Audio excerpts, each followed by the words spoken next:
Hello everyone. After almost a month, USPS finally decided to deliver my package. I'm hyped to get into this one, so let's get started.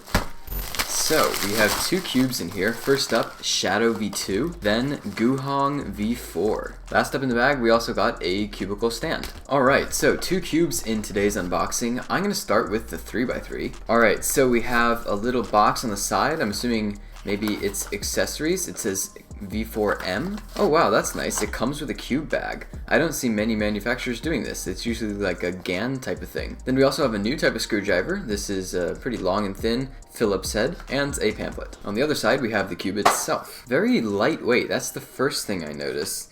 And the logo is like this weird silver color. It's very strange. It's also slightly lubey on the outside, but no big deal. I'm sure I can clean that up a bit later.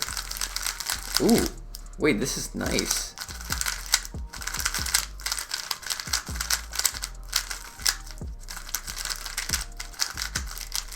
Very loose though. I'm definitely gonna, oh my gosh, wow. Definitely gonna have to tighten that because this is slightly a bit too loose for my liking, but it is actually really soft out of the box. It feels kind of reminiscent of the TengYun, which is their, I guess, top of the line 3x3. This one is meant to be more of a budget cube since it's only $15, but it has that same sort of soft feeling. This one is a bit snappier almost than the TengYun, and it definitely seems to have pretty strong magnets.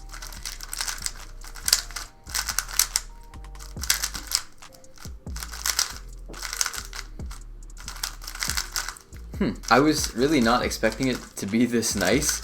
I do want to compare it actually to the TengYun because I have the version 1 here. I don't have the version 2, but this was actually a pretty nice puzzle, pretty popular as well. They almost both have a sort of clacky feeling.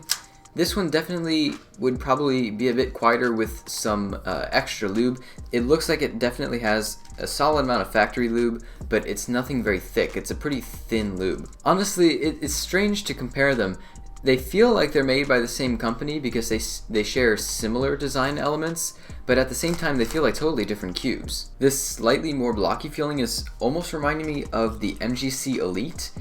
I didn't really like that cube because I felt like there was a bit too much friction going on inside and it was a bit bumpy.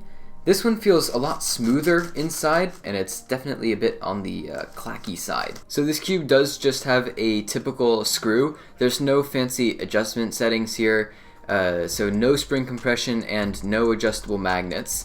But that's what you get with a $15 cube, I guess. Now I do want to tighten this slightly because it came very loose out of the box. And I want to see if that will affect the feeling at all. Alright, I tightened every side ever so slightly.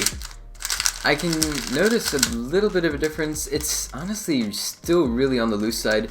I'll have to play around with the settings a lot more so I can get it to my liking. Well, there is one thing that I do really like about this puzzle straight out of the box, and that's the very soft turning.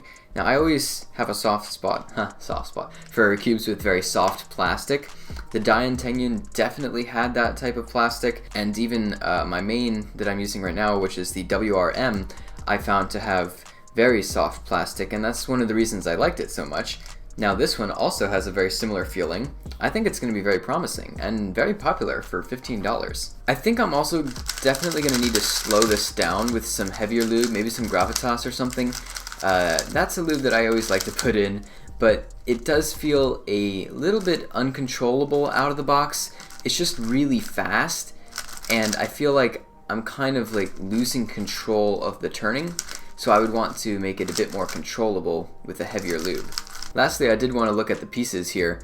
You have this interesting kind of wave pattern on the side of the edges. It's kind of like the GAN honeycomb thing, just a different shape. I believe it's meant to reduce friction and trap lube. And so you can see these wave patterns. There's nothing on the side of the edge, just on the inside pieces where it would rub up against the center, I guess. And then in terms of the corners, you have the same wave pattern on all three sides of the corner piece. And then this interesting kind of double layer foot thing going on. And that track kind of fits into the bottom of the edge right here. They go together nicely. There's not a lot of gaps in between the pieces, so everything kind of touches one another, but it still makes for a very nice feel. I don't want to get too ahead of myself, but I feel like this could have main potential. Maybe. Now, it doesn't have customization features. I don't think it's that necessary, and it's at a good price, has a great feel, definitely has potential. I like it. Let's get into this shadow. It comes with this slim packet on the side with just a pamphlet about the cube, and then some cards with pictures of the cube and I suppose the designer. So I've been using the original shadow as my main ever since I got it, and that's been 2 years now.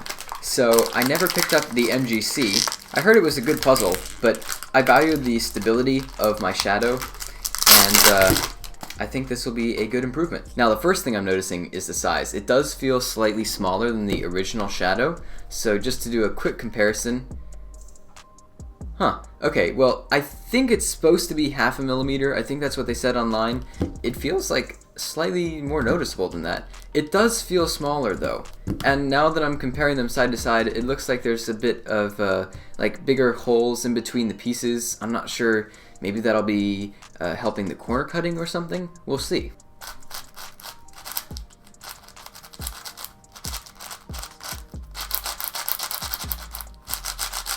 That almost sounded like a loose magnet. You hear that? That's unfortunate. It's definitely, or maybe it's just the cube, because it happens on all the middle layers. It's hard to tell. I'll have to take a look around. There might be a loose magnet somewhere. The outer layers, not that fast. Let's see. Inner layers are and then the middle layers are decent, but nothing crazy. This is going to need DNM for sure. And I've heard that it needs a significant amount of break-in time to be pretty good.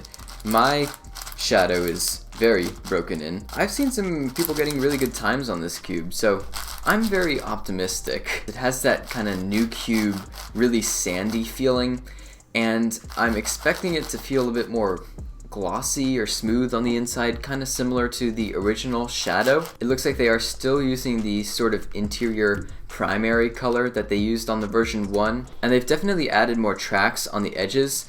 On the original one, you can see there's really not much going on. There's a little divot here. Now on the new version, we have an interesting track design. You can see they have tracks on the inner side of every layer, so you can see tracks here, here, and here, but not on these sides. They're on the opposite side here.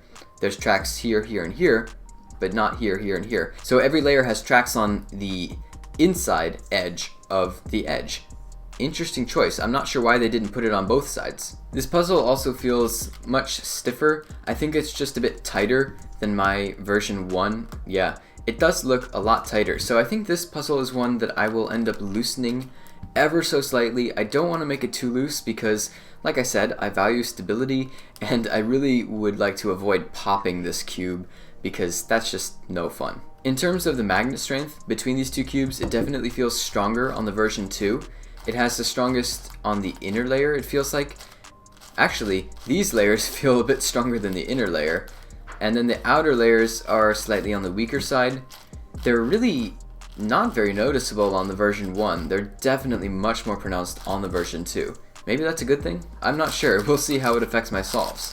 This cube is definitely going to need work, but I'm willing to put in the work. I think it'll be pretty good once I lube it and do a lot of break-in. The MGC, from what I've heard and watched on YouTube, is definitely a lot more usable straight out of the box, and it's a lot faster, but perhaps slightly more prone to popping. Either way, they're both good 6x6s, but the shadow was the one that I decided to pick up. Also, side note, I just realized what this GuHong kind of feels like.